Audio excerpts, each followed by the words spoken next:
How's it going, YouTube? Comments can say with another video, and today, guys, what to bring to you is an important guide to siding. When it comes to siding, there's so many different things to think about, but the one thing that I really keep in the top of my head, and that's if you ever go against an unfavored matchup, how are you winning that game? And that's usually when your sideboard complements your main deck. You need to have ways to really be able to out that deck, so if you auto lose game 1, you can come back game 2 and 3 a lot stronger. Sideboarding is all about perspective, so today I brought along 3 familiar faces to really help you out with that perspective option. There's so many different ways to go about sideboarding, and there's not particularly a dead set rule, but with all the YCSs coming up and the new ban list dropping, I want to make sure that you have the proper tools available to you to really be able to sculpt a side deck for yourself and for the events you're going to. Sideboarding can get very general, and that's what I really like, especially when a new ban list comes out and the format isn't really figured out. You really have to keep things a lot more general, but if there are matchups you are losing to harder, you can of course side harder for those matchups too, and it really depends on which locals you're going to. If you're going to a regional, a YCS, it all varies. But today I really hope that you enjoy the perspectives of all of our guests, so we're going to hop right over to them and see what they have to say. Right. Hi guys, I'm Tatsym, a competitive player. I stream on Twitch and on YouTube as well. Link will be in the description down below. So when it comes down to sideboarding, there's a couple of things that I usually do. So when I build my deck, I kind of look in the meta at what am I scared of? What am I afraid to play against? One of the things I usually do is I have 3 cards in my side deck if I go first, and the rest to play against the decks that I'm kind of scared of. Maybe there's a deck that is very popular, but your deck beats it easily. Then you don't really have to side deck for it if you already have like natural cards in your deck. And then the other tip I would like to give you guys is when you go into game 2, check if you think you're going first or second. You do not want to go first with going second cards in your deck. And the other way around as well. Get most of those traps out of your deck and get those powerful spells in if you're going second. Hey guys, my name is Ray Dye. I am the 2019 second place finalist for North America. I have gone to Worlds. I also play a lot of Sky Striker. And I currently represent Team RAW, and I'm here to talk about siding with you guys. So, in my opinion, side decking is probably just in tandem with deck building is the most difficult aspect of the game competitively. It's a lot more than just like taking out bad cards and putting in good cards. There's like basically 2 main categories when it comes to siding. There's building a side deck and then actually playing with your side deck. When you build a side deck, there are a lot of things for you to consider. Mostly the obvious one is the meta at the time, which decks are very popular, which decks you expect to face. And then within that meta, you need to take into account your deck's good and bad matchups. What decks does your deck naturally beat, and what does it inherently lose to, basically? And then you need to address those problems in your side deck. You would also need to look at your main deck as well for this. So, like, um, what cards did you play in your main that can deal with bad matchups in the meta right now? So what help does your side deck need to give your main deck essentially? And then beyond that, you need to look for specific cards that actually will complement your strategy. Um, like you can't just add in like random good cards. Like a Sky Striker deck can't just play Imperial Order, even though it's like the most busted trap card, because it doesn't complement with its strategy, right? So you have to take that into account when picking cards for your side deck. And in tandem with that, you have to figure out what cards you need to take out from your main deck as well. And play a good ratio of cards like to switch in and out. And then personally, I also try to choose in-engine cards that I can fit into my side deck, because in-engine cards are generally searchable or easily accessed, rather than like hoping you're gonna draw into like one of your 3 unsearchables that you need for the matchup. So if you can do it, that's great. But if you can't, like you don't have to force it, in my opinion. Um, and then the last thing I would also keep in mind when building a side deck is um, how new the format is. Like if it's an unsolved meta, then you're going to see a wide range of decks, and your side deck should be generic enough to cover that wide spread of matchups. But in solved formats like triangle formats or whatever, or like tier 0 formats, you know what you're going to be playing against, right? So you can target a specific matchup in your side deck. And then I guess for build or playing a side deck, sorry, so like when you're in the act of playing in between games 1 and 2 or games 2 and 3, you need to consider obviously what cards are bad in the matchup and what cards from your side deck are good, but you also have to figure out who's deciding who's going first. Is it you or is it your opponent? If it's your opponent, then you have some guesswork to do. Are they going to make you go first or are they going to make you go second? And when figuring out that decision, you also have to figure out what happened in game 1. What cards did you reveal from your strategy to your opponent in game 1? So were you playing a go second deck and you like lightning storm them? Do you think they're going to make you go first? Are you playing a lot of kaijus in your main deck? So that's um another thing you have to consider. So what do you think you should be putting in artifact sanctums in your going first deck or going second deck? So games 2 and 3. So you have to just think about that as well. It's just another aspect of the game you have to explore. And then I think another important part is what cards your opponent is siding that you should be worried about as well. Big ones currently right now are cards like Anti-Spell and Imperial Order, or Dark Ruler No More and Forbidden Droplets. Those are generally the board breakers and the cards to counter those board breakers. Do you need to side in answers for that? So would you need to put in Twin Twisters for the anti-spells or order, like stuff like that? But I think siding is a lot more complex than those um just those points that I talked about just now. Um, I think it takes years of playing and practice to even just get good at. I'm not even good, just like become comfortable with siding. A lot of pros, I think, can side deck better than the average player, but I personally think that they don't. I've seen some players just side deck incorrectly as well. So keep in mind when you play, it's not you're not going to get it right the first time or even the second time or even the 10th time. It's going to take hundreds of reps for you to start getting actually comfortable with siding. um but yeah, that's me. Those are my thoughts. If you'd like, you can follow me on Twitch at twitch.tv/Raysian, which is RAYSIAN. Hopefully he'll leave a link in the description below. Yeah, thank you for your time. All right, what's up, guys? This is Lucas Johnson here, being hosted on GGYGO to talk about some side decking tips for you. Side decking is a huge part of Yu-Gi-Oh, and it's one thing that newer to even like intermediate players always struggle with, and it's something that you really want to practice and work on because a lot of majority of your games will be played with a side deck because all games 2 and 3, so you're looking at like almost 3/4 of all your matches will be played, or sorry, 2/3 of all your matches will be played with a side deck. So it's something you definitely want to practice with. There's 3 types of siding in my opinion that I've kind of come to the conclusion. There's siding to make your deck better, siding against your opponent's deck, and then the big brain is siding against your opponent's side deck. So siding to make your deck better is like based on what you're playing against. Let's say you're playing against like Altergeist, you're gonna want to side out dead cards like like Nibiru for example. So it's like you're already trying to make your deck better by siding out dead cards and putting in more optimal cards. And then there's also like if you're playing against back row deck, you're gonna side in back row. If you're siding against a monster mash deck, you're siding negations like Dark Ruler. And then deciding against your opponent's deck kind of goes side and side with that as well, where you're going to be like, okay, I'm playing against X deck, let's say like Swordsoul. I want to side specific cards to beat like decks like Swordsoul, Flunderee's example. Like there can only be one. That's a very good card. Specific hand traps, so like Drytron, we're going to put in like Droll and Lockbird. Against like PK, we're going to put in Lancia. So where that's like we're putting in specific cards to beat their deck. And then siding against your opponent's side deck, that's the biggest brain. And honestly, I think that's where the most players will excel is if they focus on that as well.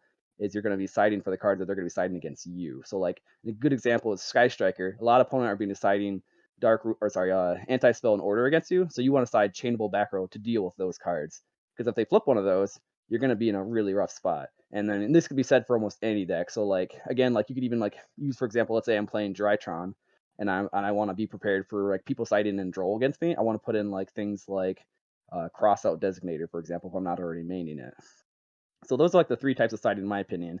Another thing you want to look at when a deck is like how many flex spots do they have to work with for siding. So some decks have more than others. Usually combo, they don't have as much to work with because a lot of their deck is either starters or extenders, and then they don't leave much room for like actually like siding out. So when they go to side, they lose a lot of their consistency. Well, not a lot, but some of it. They usually have to side from like 3s to 2s on a lot of cards to make room so that they can still like compete against whatever their deck is doing, especially if they're going second.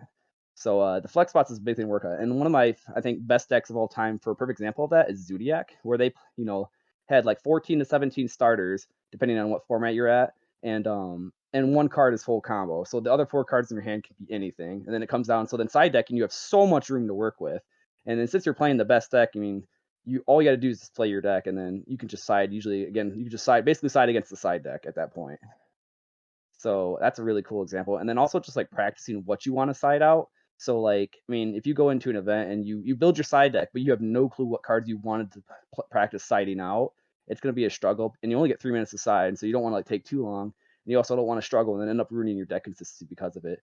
And then going along with that, there's also a little like bluffing aspect that you can do with siding is you don't have to tell your opponent how much you side. So you could like, even if you have nothing to side, you can still side in 15 cards and side out 15 cards. Like that can mean all the world, honestly, in a matchup, depending on whether they make you go first or second. So, I mean, again, there's like so much comes with siding, and honestly, I would just at the end of the day just keep practicing, like honestly, and then just keep asking for tips and like and then just again just like practicing, okay, what am I going to side out for this deck? What am I going to side in for this deck? And then just all these things, and then you just again you want to side cards that either stop their deck, stop their side deck, or help your deck. So there's a lot of things that you want to keep in mind here. Again, this is Lucas. Give some quick shout outs to Grim Yu-Gi-Oh, GGYGO for having me on here. Dirty and the New Boys, another local channel in Michigan, and then of course Starlight Games, where I usually play at. So that's some great tips about siding, and thanks for having me. Thank you so much for that insightful piece on side decking. When it comes to side decking, there's so many different perspectives that you can go down, and I really appreciate that I have each and every one of your opinions on what you find important in side decking, because it is just such a broad topic, and it's very important that we bring it up to everyone so they have multiple ways to look at it. With side decking, there is a couple things that Lucas had mentioned that I want to talk about. One being, you can take your entire sideboard and put it into your main deck and shuffle it up and then pull out 15 cards. What's really cool with that is if you have cards like Shared Ride is fantastic when you do this, because a lot of times people won't know how many real outs you have to draw into because they didn't get to see how many you sided in or out. This is really important though, because when you have some kind of mind game going on like that, it can literally lead to a turn skip. And that's something that we really love to see, especially from Shared Ride. I feel like most of the time when you flip Shared Ride, you just want to trade it out for one card, but most of the time your opponent will just pass. Some will try to go for the Max C challenge off the Shared Ride, but a lot of times you just won't see that happen.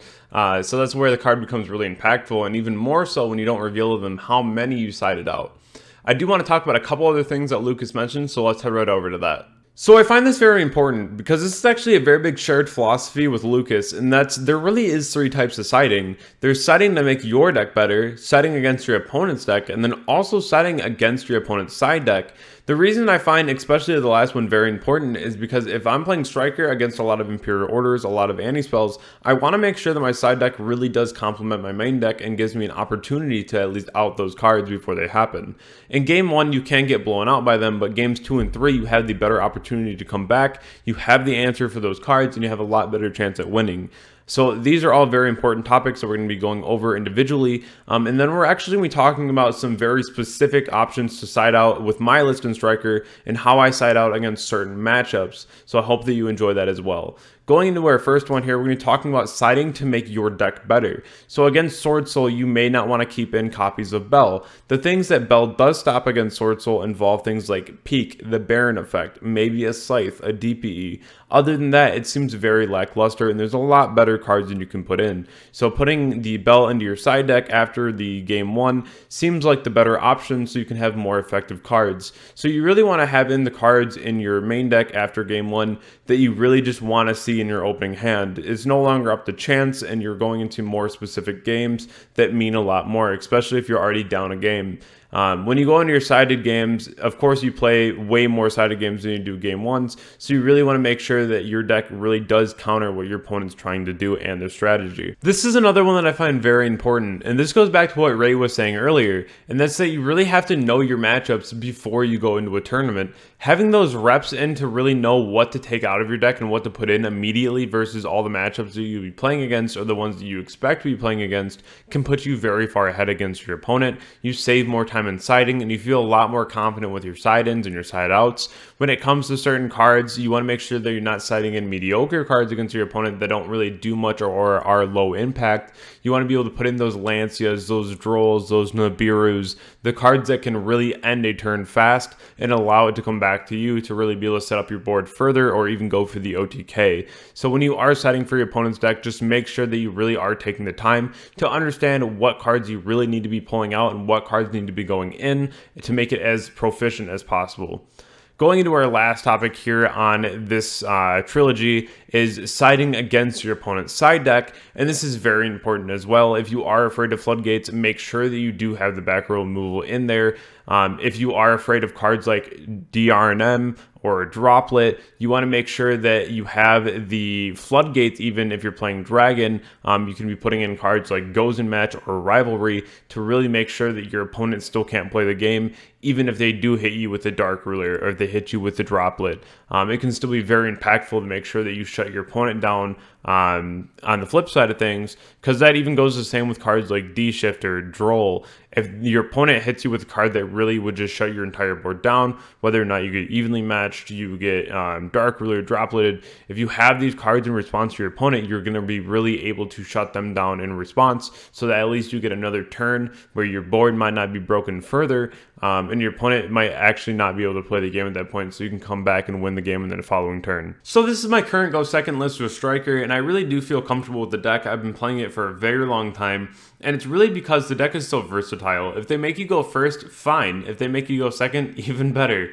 And that's something that I really enjoy because there's so many different ways that you can play the deck, and then already main decking those ways to really be able to break a board, especially when Drytron isn't as prevalent right now. It feels really nice to go second because having cards like the Mind Control, the Pinkertops, the one of Mystic Mind, you're just able to really cut through boards easily and set up your own board behind it, which is why I really enjoy the deck. And so since I'm so comfortable with it, I already know many ways that I'd be siding in against certain matchups. So I wanted to share that with you today so you have a better idea of how I side against them, just so you also have a way in your own decks and your own builds to really know what to be looking for to pull out and what to be able to put in, and basically how I go about making my own sideboard. We're going to be talking about all of that and more. So going into our first deck here, that'd be Swordsoul. Going first after side, I would definitely be pulling out a lot of my Go Second cards. Also, the bells don't really do a whole lot against Swordsoul, so those would be instantly coming out. And then usually Upstart would be a card that I would just side out anyways, because Upstart's only really in there for the extra spell, so it's usually the best side out spot that you have. Pulling that out really doesn't matter because you'd just be trying to draw into the cards that you want to see anyways.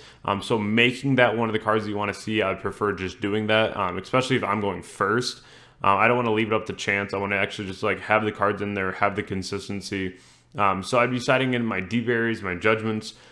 This is just another really good way to make sure that you're not going to die in that turn. If you set up a lot of back row going first, you're not going to get hit by a Storm, by a Twin, and evenly. The Judgment really does protect that. Then also just having the D barrier, you almost can just set D barrier and pass against a Swordsoul player if you do open it, and then they won't really be able to do anything in their turn. Then if you're already playing the Go Second cards, you can go ahead and crack their board, whatever they are able to set up, and then put up such a big board that it can be really hard to out.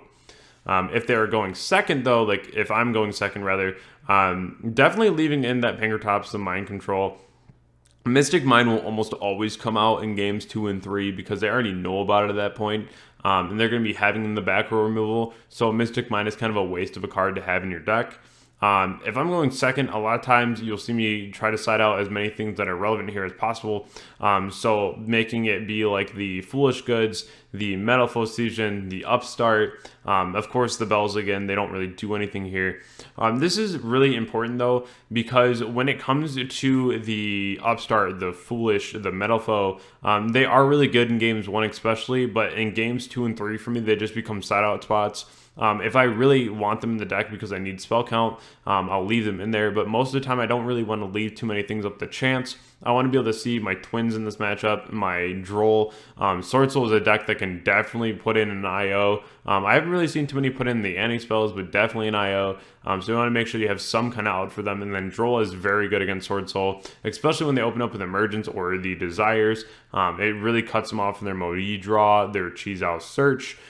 This can get very impactful, especially if they already rip the Emergence off the bat and then they don't have the ability to activate their pot card. So that can be very impactful here as well.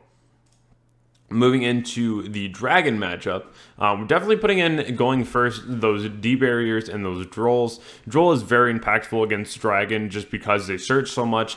D barrier called Synchro. The only thing they can really try to do at that point is make the Boral Sword and kill. Can be very detrimental for them too. A lot of times you'll see them go down like the Chaos Levy in your route with the Boral Sword and try to rip a card, but it can get very hard for them since they can't really go into their Synchro plays, especially no Chaotic Ruler can make a very tough time for them. Definitely pulling out the Go Second cards, the Mystic Mind, the Mind Control, Pinkertops, and the Talents. I'm not really too scared about the hand traps that Dragon runs, whether it be a Gamma, a Meister, things like that don't really bother me. They could have in the Veiler, but hand trapping Sky Striker is just very mediocre. And if they're already wasting card advantage on hand trapping me, then I don't really feel like it's that necessary to really care too much with the talent. I'd rather have cards that are immediately impactful, like the D barrier, like the Droll. But if I'm going second after siding, I definitely want to just go ahead and put in those Drolls. My main deck already deals with a lot of what they have.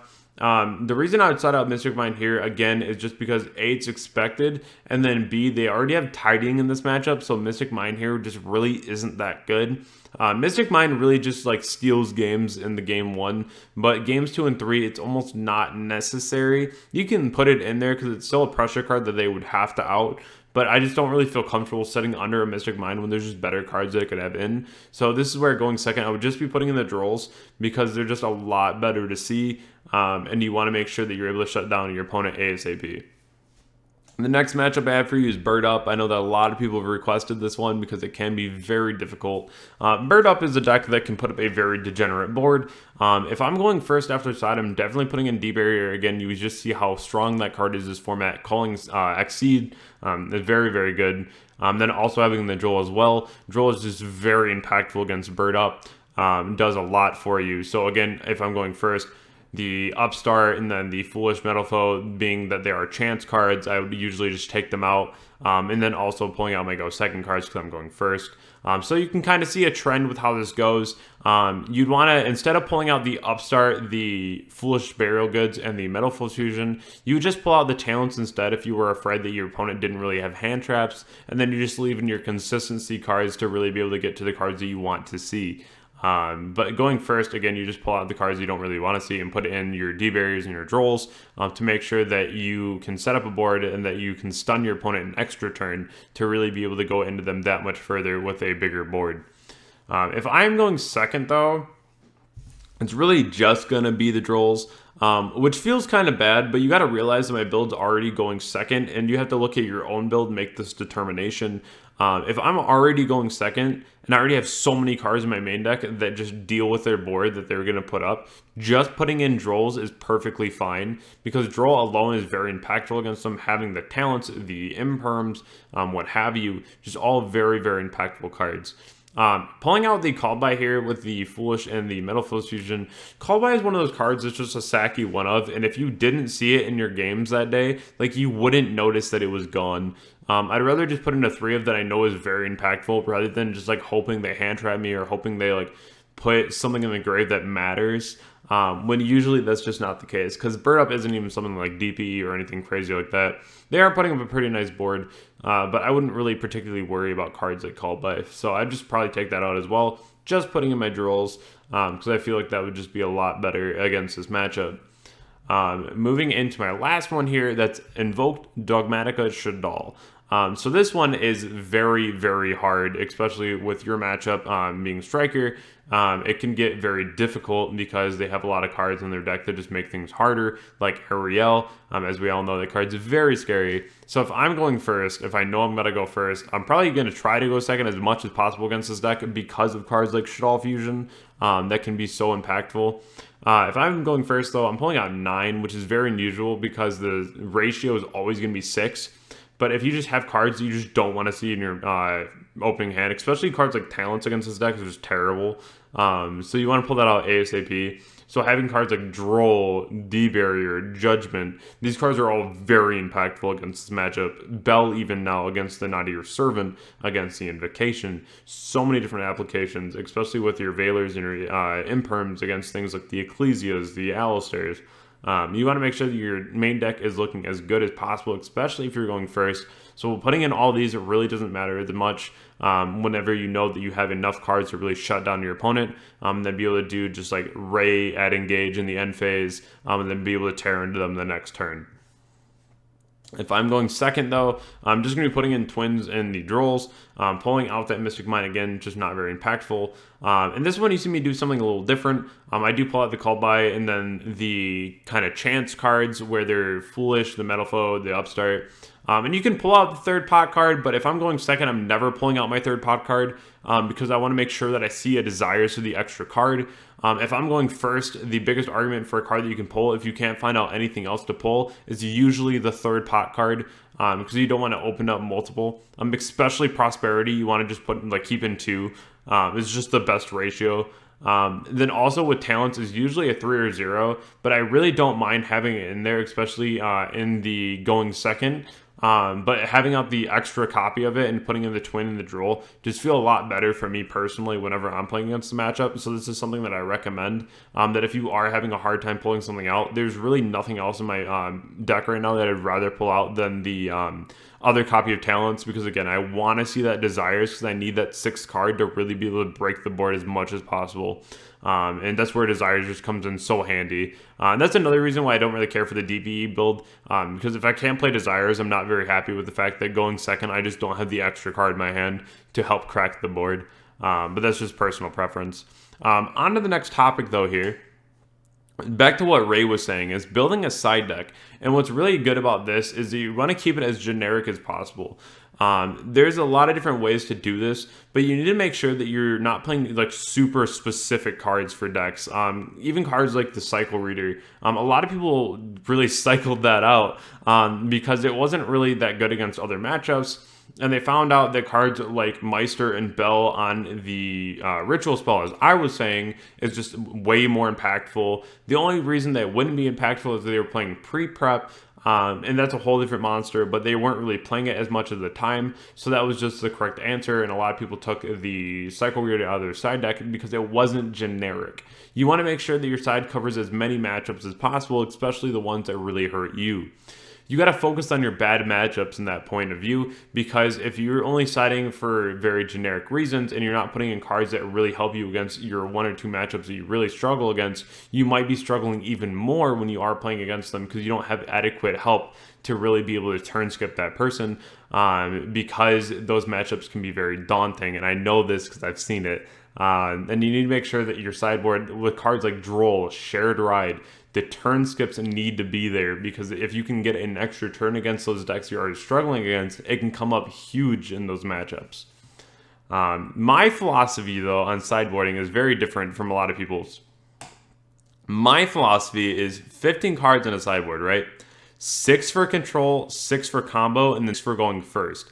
I feel like this is particularly important because I want to make sure that my sideboard does enough for me in each matchup that I could be going up against. And what's really cool about this is that for combo, you have your Droll and you have your D-Barrier, but your Droll also doubles up for control. And I feel like Striker, especially when you're going second, you inherently want to play against combo. It's the best matchup for you. When you play against control, it can get a little daunting sometimes, especially if you're playing against Geist, because all the other control decks can play cards Anti-Spell, IO, the cards that really hurt you. So that makes the normalized control decks now a lot scarier to verse than combo decks, because you're already able to deal with combo decks. But if I have the 6 cards for combo and then 6 cards for control, it makes me feel better that I have 3 extra cards here that also double up for control. So you can kind of think about that too. If you're dealing with combo a lot worse than you are control, then you can have a card that also deals with combo or control that doubles up against combo. which is very important. So essentially I have 6 and 6, but I almost have like 9 and 6, right? Because this also works for me on both ends. And then having the Solemn Judgment there is always just a very good card for me to go first. If I ever get put going first, or if I need to go first against like Drytron, because there's no way I'm letting that deck go first, I need to make sure that I have cards like Solemn Judgment in. You can side in cards like there can be only one if you're not already main decking it. If you're playing like a different deck, you can like combo, you can always put in cards like Appointing of the Red Lotus to look at your opponent's hand and make sure that you're not going to auto die to some kind of crazy back row out or crazy like Dark Ruler or Droplet. You'd probably still lose the Droplet, but you'd force it, which is a lot better too. Because if you see like a starter in their hand and like they have the Droplet and they really need to like discard everything to make the Droplet work, that's the best possible situation for you, is to be able to look at that hand and be like, oh cool, a starter, and pull it. That just really puts your opponent behind that much further, because it makes their Droplet seem a lot less meaningful, especially if they're pitching their whole hand, right? So for me, I really feel like this philosophy alone has really helped me out in the game thus far. But as always, guys, just remember that I do coaching on Metafy. My link is in the description below if you want to go over to my page and check it out. If you ever have any questions, again, feel free to go ahead and join my community in my Discord, which is also in my description below. You can go ahead and ask me any questions you want. Feel free to PM me. I'm always open to answering any questions that you have, especially with all the events coming up. I want to make sure that everyone is prepared as possible. If you are new here, go ahead and hit the subscribe button. We are pushing for 8,000 subscribers in the next 2 weeks. If we do, I'll be hitting up a very nice giveaway for you guys. I will be announcing that very soon. I will want to hit 8K within the next 2 weeks. That's a really big goal, but I really do think that we can accomplish it. I love everyone that's been a part of my community and everyone that I've met so far. And I just can't wait to see how much bigger we do get, especially when we hit 10,000 and we're able to do the next big tournament. I'm very excited for that opportunity as well. So I really hope that you guys enjoyed today's video, because there was so much information. And then if you did, leave a like, leave a comment down below, tell me what you learned, and then I'll see you all in the next video. Thank you.